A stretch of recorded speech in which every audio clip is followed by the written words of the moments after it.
Det er den 26. maj 1968. På Rigshospitalet i København bliver der født en dreng, hvis mor og far ikke er hvem som helst. Hvordan har tronfølgeren det? Nej, godt. Nej, godt. Og lille prins også. Den lille prins er født til et liv på første klasse, hvor den mest iøjnefaldende pligt er at opføre sig ordentligt og vinke fra balkonen, når man har fødselsdag. Men ligesom i eventyrene skal han gå meget igennem, inden han kan leve lykkeligt til sine dages ende. Ved hjælp af arkivfilm, et udvalg af musik kronprinsen kan lide og fotos fra perioden, fortæller vi historien om en dreng, der kommer til at kæmpe med sin rolle, og hvis kamp kommer til at foregå foran fotografernes linser. For en dag skal den lille dreng være konge af Danmark. Har du gjort dig nogle tanker om det? Det har jeg da nok. Jeg har nok sagt, det skal man jo bare tage, som det kommer. Man skal tage det med det sure med det søde. Det må jeg jo finde mig i.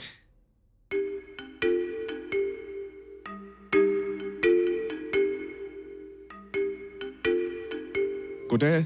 Fjernsynet bringer nu en transmission fra Holmens Kirke.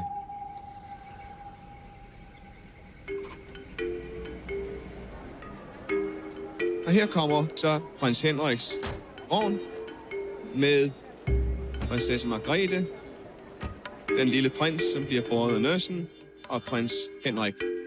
For den lille prins er meget givet på forhånd, selv hans navn. Og så alligevel ikke helt. Det skulle have været Christian, fordi der lige havde været en Frederik. Men prinsesse Margrethe og prins Henrik ville det anderledes. Hvad er barnets navn? Frederik, André, Henrik, Christian. Jeg døber dig i faderens og sønnens og den hellige ånds navn. Amen. Inden dåben er prinsesse Margrethe og prins Henrik blevet enige om at skifte navnet ud. Måske er deres beslutning et varsel om, at denne her dreng kommer til at gå sine egne veje. Og så er der en stor fordel ved navnet. Jeg kan huske, at da min mand og jeg kom til far og sagde, at vi havde tænkt os, at vi ville kalde vores ældste søn Frederik, så blev han så glad, og så sagde han, det er godt. Så kan man engang sige en kronprins Frederik. Morfar, kong Frederik den 9. er kendt som sømandskongen. Han elsker livet på havet, ryger tobak og har masser af tatoveringer. Hans 3 døtre forguder ham, og han er nærmest hæmningsløst stolt af dem. For ham er det muligt at være konge, samtidig med, at han er sig selv. Sammen med sin kone, dronning Ingrid, er det lykkedes for ham at gøre kongefamilien til folkeeje. Noget danskerne interesserer sig for og har adgang til, når der sker store begivenheder i familien.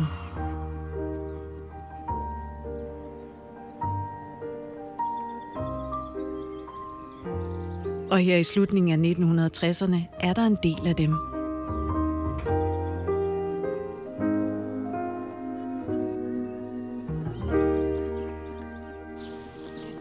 Da prins Frederik er 1 år og 12 dage gammel, får han en bror. En sulten en.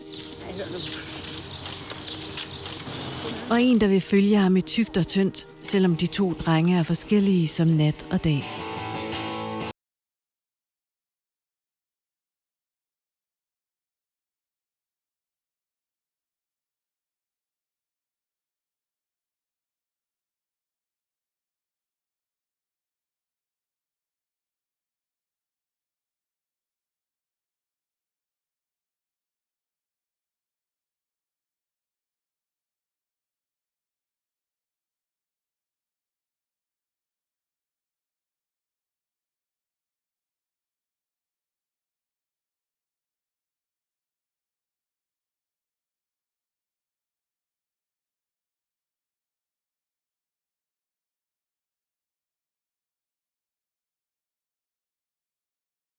Hvor bliver du er, Frederik? Kom så. Kom så. Mens drengene er helt små, er der tid.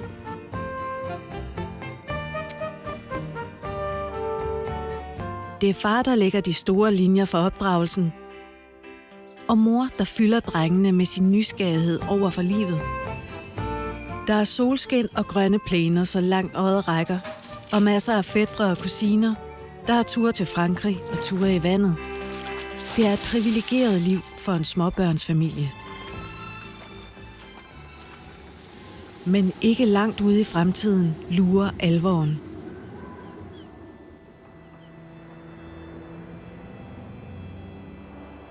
Det er med oprigtig sorg, nationen har erfaret, at kong Frederik den 9. er død. Kong Frederik den 9. er død. Længe leve hendes majestæt, dronning Margrethe den 2. En bidende kold januardag i 1972 dør prinsernes morfar, og deres mor bliver dronning. Hun skal bære sin egen sorg og vise danskerne, at hun er værdig til at føre sin fars arbejde videre. For de 2 små drenge betyder det, at de skal undvære deres mor oftere, end de har lyst til.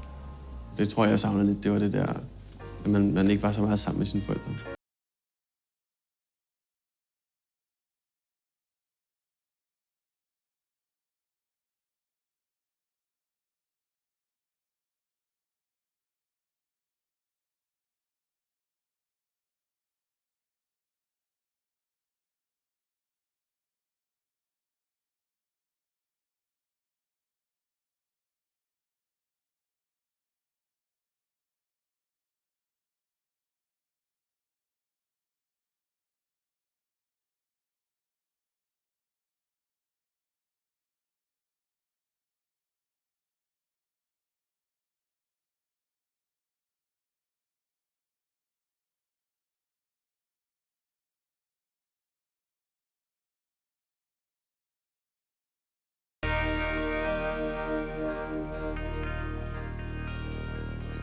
Selv når hun er hjemme, kan hun være på arbejde. Og så må hendes børn betragte hende på afstand. Nogle gange får drengene også lov til at komme med på job, men der skal stadig holdes ordentligt på formerne og på glasset.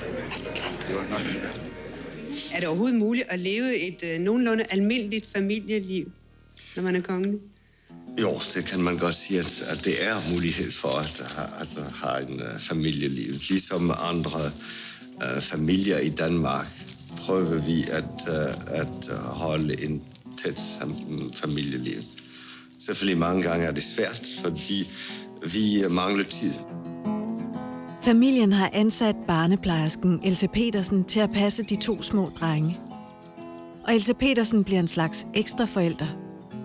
Det er Else Petersen, der går ture med drengene rundt omkring i København.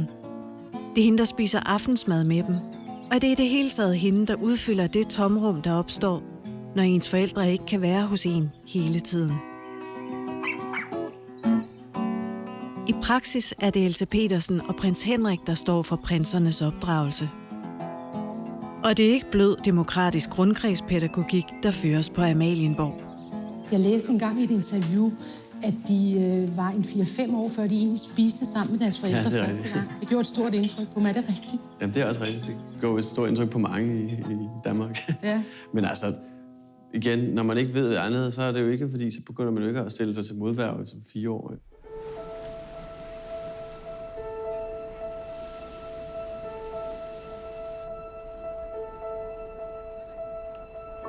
Mor, ofte måtte du være væk på grund af officielle pligter, men når du var sammen med os, var du det fuldt og helt.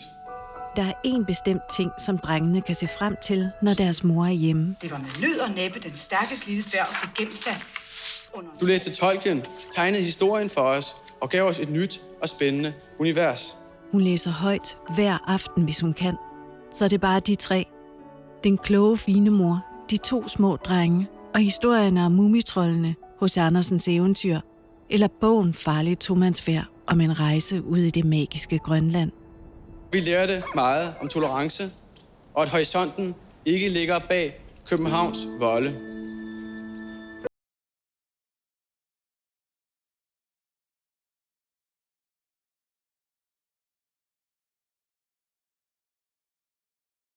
af hinanden. De er sammen om at opleve deres fars håndfaste opdragelse, der er til virker barsk, selvom det er i den bedste mening. Dine skridt lød i de lange gange foran studerekammeret. Så vi foran os løven netop troppe ud af Montpessarernes våbenskjold. Den brølede, hvis den sporede slendrian. Det skete jo, og vores nakkehav rejste sig.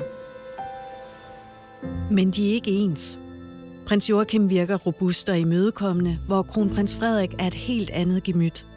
Han kan virke sårbar og kejtet i situationer, hvor fotografer og journalister flokkes om ham og hans familie.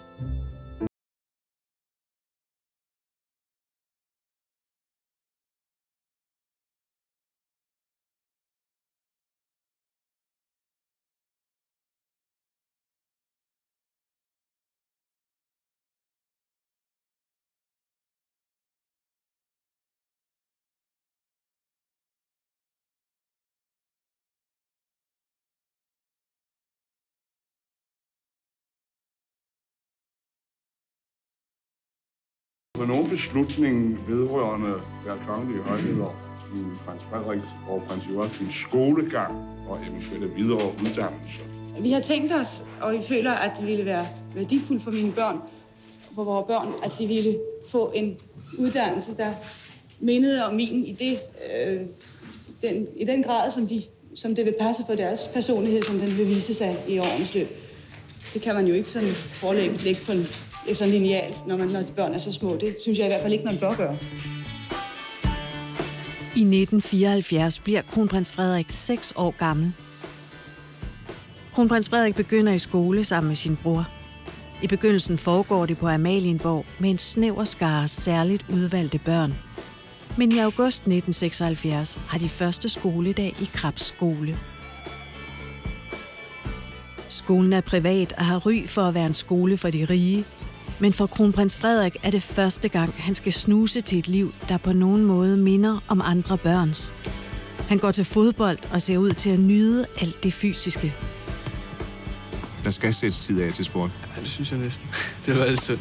Ja. Der er mange andre former for sport, som du driver. Ja, så dyrker jeg sådan lidt vandski, må jeg sige. Ja. Og jeg kan også godt lide at sejle, når jeg får tid til det, men det kræver jo en del tid om det meste af en dag. Ja. Uden for skolen bliver han stadig mødt af fotografer og journalister, og det gør ham utilpas. Men der er ingen vej udenom. Du skal jo mange ting, som du skal, hvor du ikke kan sige, nej, det har jeg altid.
Kronprins Frederik slår sig i tøjet. Han har ikke lyst til at skulle være konge, men han holder det for sig selv. Så tør de i dag helt regne med, at deres søn der vil overtage. Jeg synes ikke, jeg ville være en ansvarbevidst mor, hvis jeg ikke mente, at jeg i øjeblikket opdrog min søn til at skulle følge efter mig. Det ville være at svigte både ham og mit job. Derhjemme er han blevet gammel nok til at spise sammen med sine forældre. Vi spiser middag sammen med dem, specielt nu i de sidste år. Det giver ekstra. Hans mor taler 5 sprog, maler, tegner og oversætter bøger. Hans far interesserer sig for filosofi, skriver digte og spiller klaver. Jeg følger nøje med det dansk kulturliv. Og som teenager forventes kronprins Frederik at deltage i de samtaler, forældrene har over bordet. Vores børn har i hvert fald oplevet, at man kan godt være uenig, så det kan høres over frokostbordet. Også hjemme. Man skal have en stærk vilje eller en stærk karakter. Man skal ikke give op. Det synes jeg.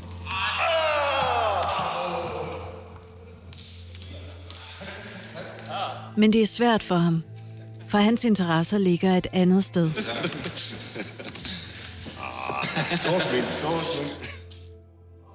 Der er flere i din familie, som er musikalske, som har kunstneriske evner. Er det noget for dig? Jeg ved ikke rigtigt. Jeg har jo prøvet kræfter med klaveret engang, men det opgav jeg på en måde. Var det for kedeligt? Ja, det var det nok lidt. Ja. Altså, vi blev sat ind på forkert på det. Vi kom ind på forkert på klaveret, synes jeg. Det er jo ikke noget at gøre ved. Nej, så skred interessen. Så skred interessen, ja. Altså, den var der aldrig rigtigt. Nej, svært.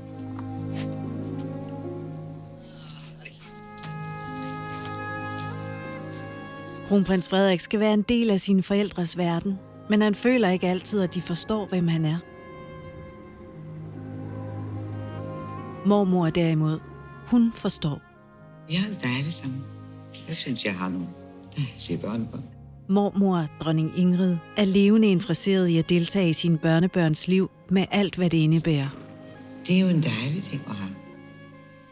Og det at blive bedstemor, tror jeg, er noget meget fundamentalt, som ligger dybt i den menneskelige natur. For det må være noget instinktivt, at noget fortsætter. Hos hende føler kronprins Frederik sig både set og hørt. Man glæder sig altid voldsomt til at komme over og besøge hende, om det så var at gå tværs over gårdspladsen her på Vallingborg for at få en kop te kl. 4. Og men også en person, som selvfølgelig på en måde lyttede til en næsten uanset, hvad man kunne plade op med. Altså, det var drengesnak i en ung alder, eller det var lidt mere sådan, bekymrende ting, man havde at sige til hende. Så var hun altid lydhør. Her taler dronning Ingrid til en gruppe unge sønderjyder, men ordene gælder nok flere steder. Lytter vi nok til vores unge, når de vil tale med os? Gør vi os den ulejlighed at spørge om deres synspunkter, med henblik på en åben og fordomsfri diskussion. Begge parter kan faktisk få meget ud af en diskussion. Og unge, såvel som gamle, får i hvert fald fornemmelsen af, at de ikke står sig alene med deres problemer.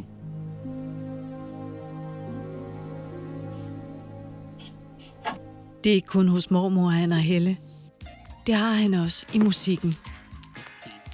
Hvad er der så på stereoanlægget? Det er jo det, som er på mode i for øjeblikket. Ja. Det moderne. Pop. Rock. Ja, rock, jo. Ingen klassisk.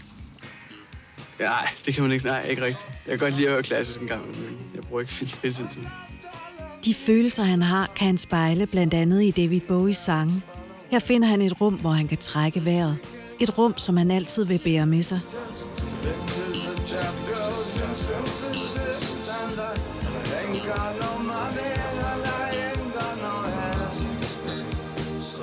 Og samme år, som kronprins Frederik opdager David Bowie, kommer han på kostskole i Frankrig med sin bror. Det bliver et år med hård disciplin, også eleverne imellem, og hvor der ikke er langt til en øretæve, hvis man fejler. Men samtidig et år, hvor han er langt væk fra det hjemlige pres. Hvad med Col de Roche? Col de Roche var simpelthen et vendepunkt, kan man også sige. Det var meget lærerigt at komme væk og prøve at klare sig selv på egen hånd. Ja. Vi var jo det franske, så det gik jo sådan. Det synes jeg, det gik rigtig godt. Ja. Det var jeg ret glad for. Men et vendepunkt, det er min opfattelse i hvert fald, at det er en hård skole. Det er meget disciplin, det er rigtigt, ja. Men det er kun godt for os. Ja. Er det noget, du føler, du skal sige? Eller... jeg synes... Jo, det kan jeg godt sige. Altså.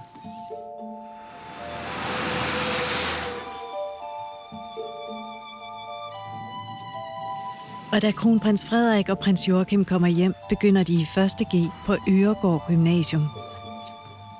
Og da BT's hofreporter Bodil Kat konstaterer, at der er 3 piger for hver dreng i kronprins Frederiks klasse, sætter hun gang i de spekulationer om, hvem der bliver Danmarks kommende dronning, som skal komme til at forfølge kronprins Frederik de næste 15 år. Der er masser af unge piger, som siger, hvor er han dejlig, prins Joachim. Altså, jeg får nogle breve en gang imellem, men det er ikke i nær så høj grad som min bror. Nej. Og det skyldes selvfølgelig også, at jeg ikke er, som han er, eller den han er. Og den han er en næsten voksen prins, hvis far stadig kan finde på at tage med ham til koncert. Hans forældre synes, at risikoen ved at lade ham gå i byen med sine venner, inden han bliver myndig, er for stor. Men han længes voldsomt mod den dag, hvor det bliver muligt for ham at gøre som sine jævnaldrende og feste til den lyse morgen.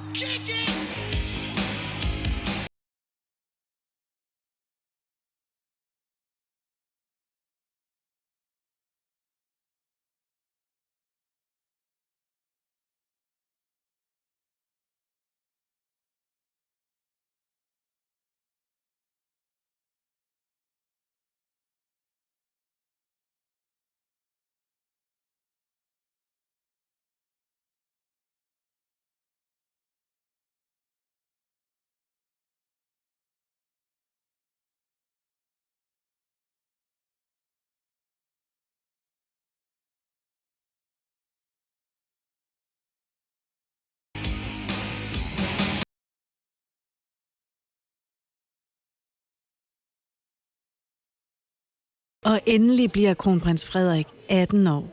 Nu er det jo så spørgsmålet, om du fra i morgen, når du bliver 18, får mere tid til rådighed. Nu er det sådan, legetiden er ved at være forbi, ikke? Jeg tror da, jeg vil få den tid, jeg nu ønsker, jeg kunne ønske. Tror jeg vil få. Ja.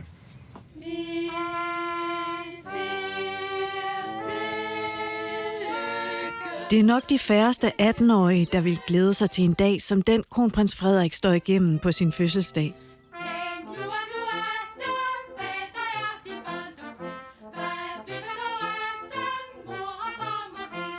Han vækkes af radioverden Gunnar Nu Hansen, der flankeret af 4 piger i netstrømper, præsenterer den trætte prins for radiolytterne. Hvordan er det forresten, deres kongelige højhed, pludselig at fra at være en lidt anonym person, så pludselig at få hele spotlightet, hele søgelyset rettet mod sig? Hvordan er det bare med en nat? Man har jo ikke kunnet sove i nat forresten, vel? Er bare spænding. Ej, jeg har sovet udmærket nat, det vil jeg være enormt. Senere kører han i karet gennem byen med sin mor og sidder ved siden af udenrigsministeren ved bordet i statsrådet. Altså 18-års fødselsdag slutter her på Christiansborg i Riddersalen. Kronprinsen bærer i dag for første gang elefantordenen, som han blev tildelt, da han blev født. Men i dag må han altså bære den. Og måske er festen om aftenen heller ikke den fest, man drømmer om, skal blive ens første som myndig. Min kære Frederik, i 18 år har den 26. maj været en af årets særlige mærkedage. Skønt du vel i det sidste års tid af og til har følt, at det ikke kunne gå stærkt nok med at blive voksen, har du vist også mange gange tænkt, at det var en vældig mundfuld at blive myndig med alt, hvad deraf følger. Kronprinsen længe leve. Ra! Ra! Ra! Men for kronprins Frederik markerer 18-års fødselsdagen endnu et skridt på vej mod den frihed, han længes efter. Nu må han køre bil, nu må han feste, og en måned efter fødselsdagen bliver han student. Endelig ligger livet lige foran ham, det rigtige liv, og det skal leves.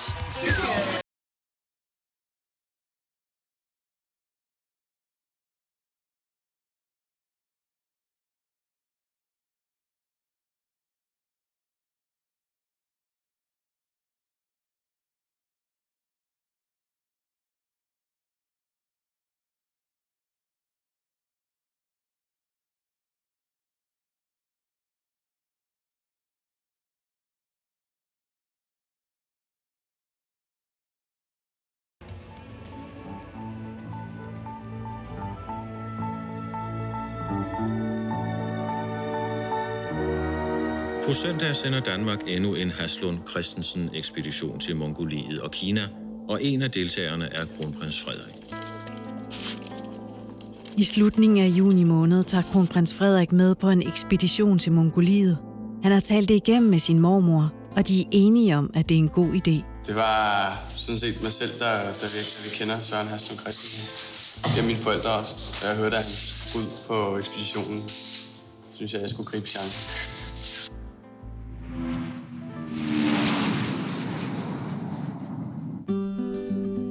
I 1,5 måned er kronprins Frederik langt væk fra alting. Han slæber udstyr og rider på heste og ser, hvordan livet er på den anden side af jorden.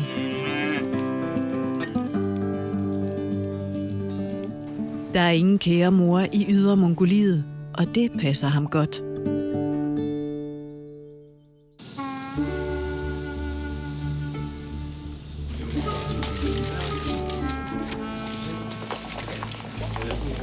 Det er som om noget er forandret, da kronprins Frederik vender hjem til Danmark igen. Han virker afslappet og glad, selvom de første, han møder i lufthavnen, er journalister. Hvor var der bedst? Hvor der var bedst? Det tror jeg var ydre Mongoliet. Ydre Mongoliet. Hvad har de med hjem? Jeg har med hjem alle mulige mærkelige ting.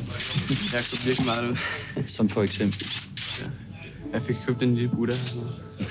En Buddha? En Buddha. Var det lige anstrengende der på nogle af turene, end man kan forvente, at det vil være, når de skal ind til militæret? Det jeg skulle før sige. Vi har ikke været i militæret.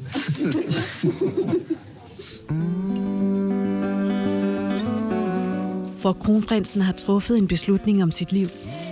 Du skal til efteråret være soldat og prøve en helt ny side af tilværelsen. Han vil være soldat. Ikke på den måde, der har været normal for de kongelige før ham.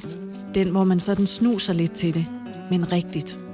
Sammen med alle dem, der hedder Jensen og Nielsen og Pedersen og kommer fra de yderste egne af kongeriget. Nu! 1, 2, 3. Han er gået i gang med at skaffe sig de kundskaber, han håber vil gøre ham til den mand, han gerne vil være, og til den konge, han er nødt til at blive. Kronprins Frederik trives i militæret, så meget, at da han får chancen, beslutter sig for at blive sergeant og siden løjtnant. Mens store dele af pressen de sidste dage har haft travlt med prins Joachim og hans nye kæreste, fik kronprins Frederik i går for første gang kommandoen over en gruppe soldater. Det er et led i kronprinsens uddannelse til løjtnant. Kronprins Frederik. Endelig må han vælge selv, og det han vælger ser ud til at lykkes for ham. Hans kongelige højhed, kronprins Frederik, ansættes herved fra den 15. marts 1988 som løjtnant af reserven.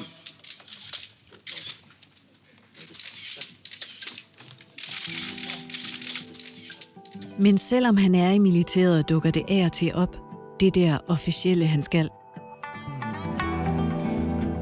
120 millioner japanere skal i dette år påvirkes til at købe flere varer fra Skandinavien.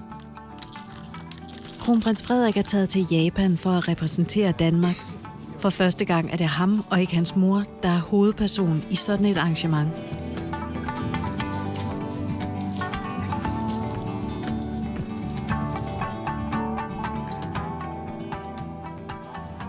Your Imperial Highnesses, ladies and gentlemen. 常陸宮殿下、妃殿下、皆様おはようございます。 Når man er kronprins, skriver man sig selv sine taler. Nej, det tror jeg, det har jeg ikke gjort i det her omfang, fordi jeg tænkte, fordi jeg ikke har haft tid, og så har jeg heller ikke vidst så meget om... Altså, det har været taler, som skulle betyde noget, som ikke bare skulle lige sig af. Så det er ikke mig, der så... Nej. I hereby declare the Scandinavian Design Exhibition in Tokyo open.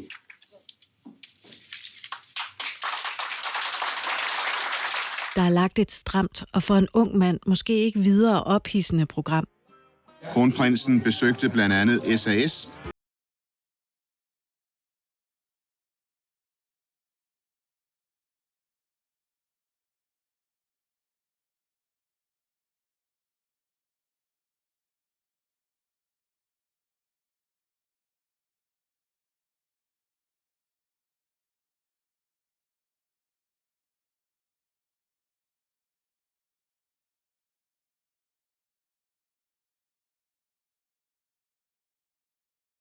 er 19 år gammel og vil gerne opleve det, Japan har at byde på efter fyraften.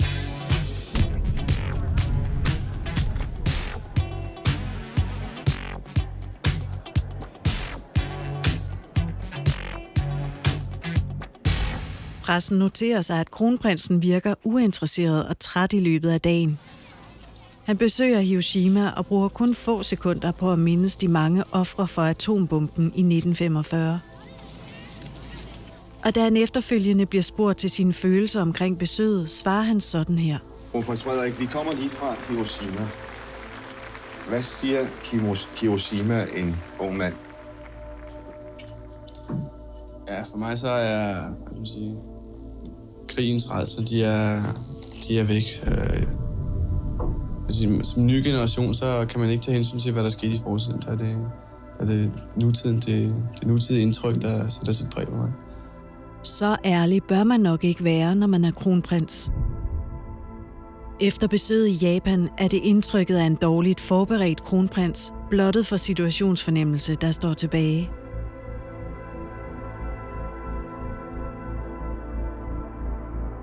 Og det skel, der er imellem den officielle Frederik og den private, er tydeligt. Den officielle Frederik er ikke drevet af lyst. Den private vil det hele, og det skal helst gå hurtigt. Måske en tand for hurtigt.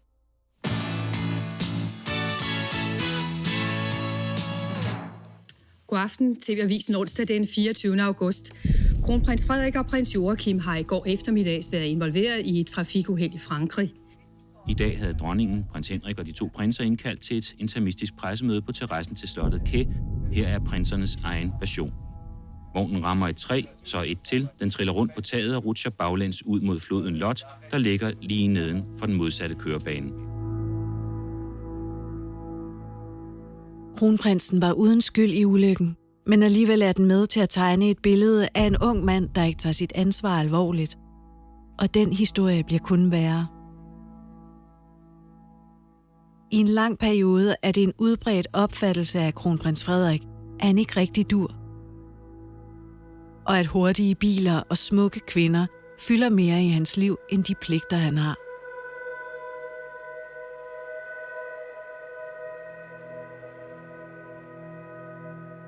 Hvordan reagerer de på den kritik, der er? Ja, jeg plejer at sige, at altså, når det gælder, at når det er mig selv, der kritiseres, det kan jeg tage meget roligt. I den forstand. Ikke sådan, at jeg siger, at det er helt skov, men jeg lægger selvfølgelig mærke til, er der noget om snakken, eller synes jeg virkelig, de har skudt helt ved siden af målet. Men hvis det er mine nærmeste, der bliver kritiseret, så bliver jeg ked af det, fordi jeg vil ikke have folk kritiseret. Altså, jeg kan ikke lide, at man stikker i mine nærmeste. Og den første nat i 1992 går det helt galt. Marie-Louise Aamund, bedre kendt som Malou og kronprins Frederiks veninde, erkender nu, at hun nytårsaften førte bil i beruset tilstand. Kronprinsen og hans kæreste har været i byen, og da de skal hjem, sætter de sig ind i hans bil, mens de venter på at blive hentet.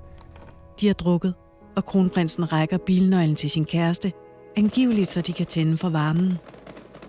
Malou Aamund har ikke kørekort og får startet bilen, der når at køre 18 meter, før politiet griber ind. Man kan vælge at se kronprinsens uheldige nytårsmanøvre som et harmløst ungdommeligt fejltrin. Det er der mange, der gør. Men så skal man også være klar over, at man hermed reducerer monarkiet til en harmløs institution til ugebladstof, som ingen behøver at tage rigtig alvorligt. I tiden efter har både aviser og tv travlt med at fortælle historien om, hvordan kronprins Frederik har skadet kongehusets omdømme. Nogen erklærer endda, at han ikke er egnet til at blive konge. Kronprinsen har jo også fortalt, hvor såret han blev omkring den specielle begivenhed af nytårsnat. Ja, men det var også noget af det ubehageligste, vi har været ude for nogensinde, synes jeg. Det synes jeg faktisk. Når man er 23 år gammel, og en fuldemandsdumhed sætter ikke bare ens families ære på spil, men selveste konstitutionen, er det svært at være til.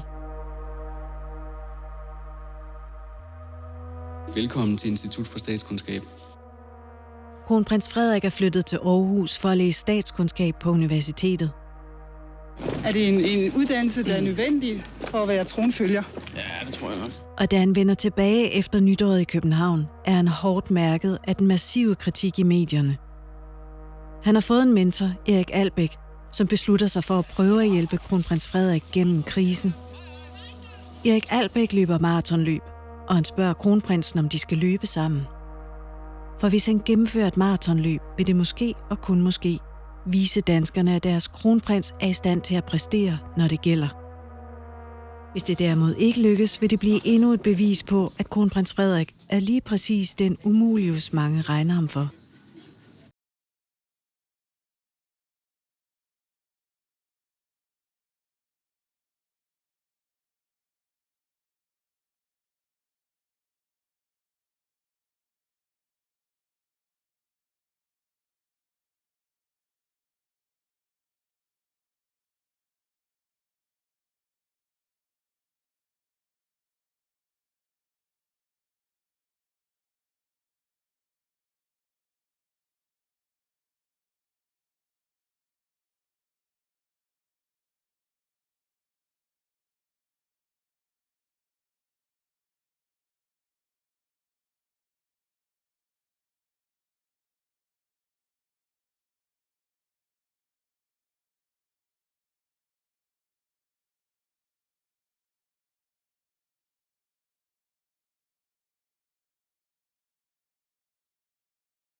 Hvordan gik det? Det gik sgu bedre end beregnet, vil jeg sige. Det er sådan en mærkelig fornemmelse. Prøv den. Tillykke med det. Thank you.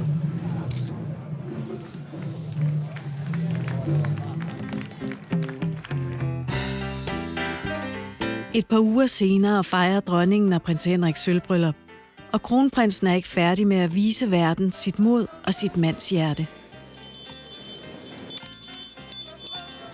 I sin tale til forældrene formår han skarpt, men også kærligt, at gøre op med en opvækst, der ikke har været let. Nu tror forældre måske ofte, at børn er helt blinde for, hvorledes familielivet udspiller sig omkring dem. Men intet er mere forkert. Børn er der jo hele tiden. De kigger sig omkring og tænker som en også over, hvad de ser. Papa, man siger, at den man elsker, tugter man. Vi tvivlede aldrig på din kærlighed. Og endnu et par uger senere vinder det danske herrelandshold i fodbold Europamesterskabet.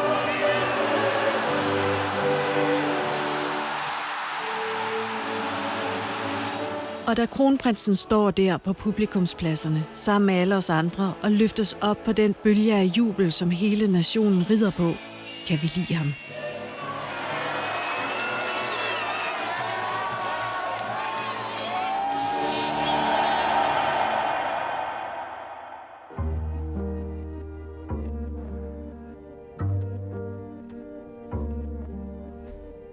Kronprins Frederiks styrker er blevet tydelige, og når han bare gør det, han er god til, går det godt. Men der er også ting, han må slås med. Kronprins Frederik har sat sig for at gennemføre en akademisk uddannelse. Han slider sig gennem universitetet og afleverer et speciale om de baltiske lande. De fag, jeg har haft sammen med ham, synes jeg, han har været der så meget, som han kunne og været flittig. I begyndelsen af 1995 kan han ånde lettet op. Dette bevis skal jeg nu overrække. Mens hans forældre ser på, får han overrakt sit eksamensbevis fra universitetet som den første i den danske kongefamilie. Og herefter har hans kongelige højhed foreløbig ret til at bære titlen Candidatus Scientiarum Politicarum. Der er grund til at være stolt. Tillykke med den nye værdighed, deres kongelige højhed. Hvordan er dagen? Det er godt.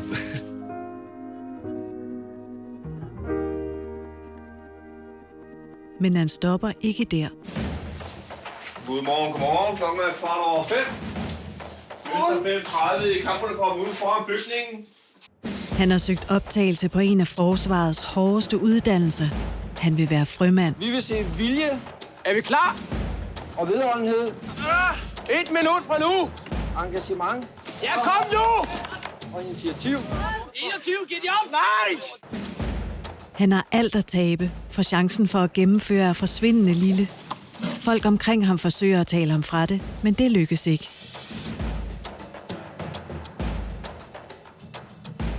Det år er der over 300, der søger optagelse i Frømandskorpset. Der kræves, at man har professionalisme, man har færdigheder, og man har mod.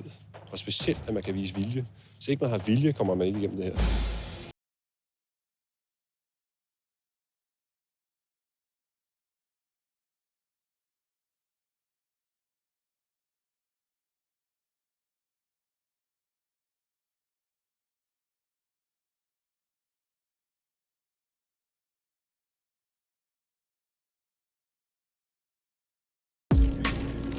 Han har mødt nøjagtigt samme krav. Han har været sammen med de andre elever i hele perioden. Der er ikke på noget tidspunkt lempet på nogen krav. Han har været ude på afgrundens rand, ligesom de andre elever har.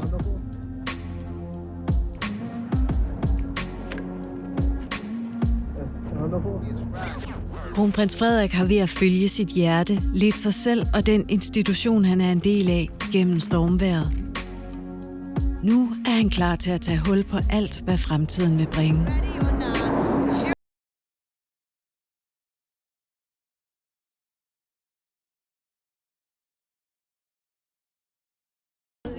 Det kunne jo godt se ud til, at Danmark en gang, om forhåbentlig meget længe, igen får en Sailor King. En sømandskonge, ja. Da jeg første gang så ham i søofficersuniform, der var jeg altså lige ved at revne. Og jeg tænkte sådan på min far, som ville have været umådeligt glad og stolt og tilfreds.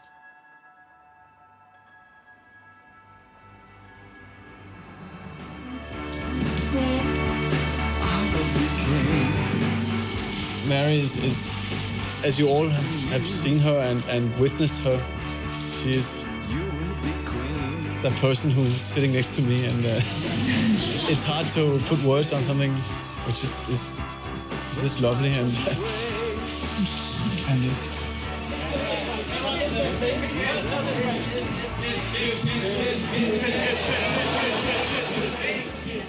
There's a wedding coming up one day.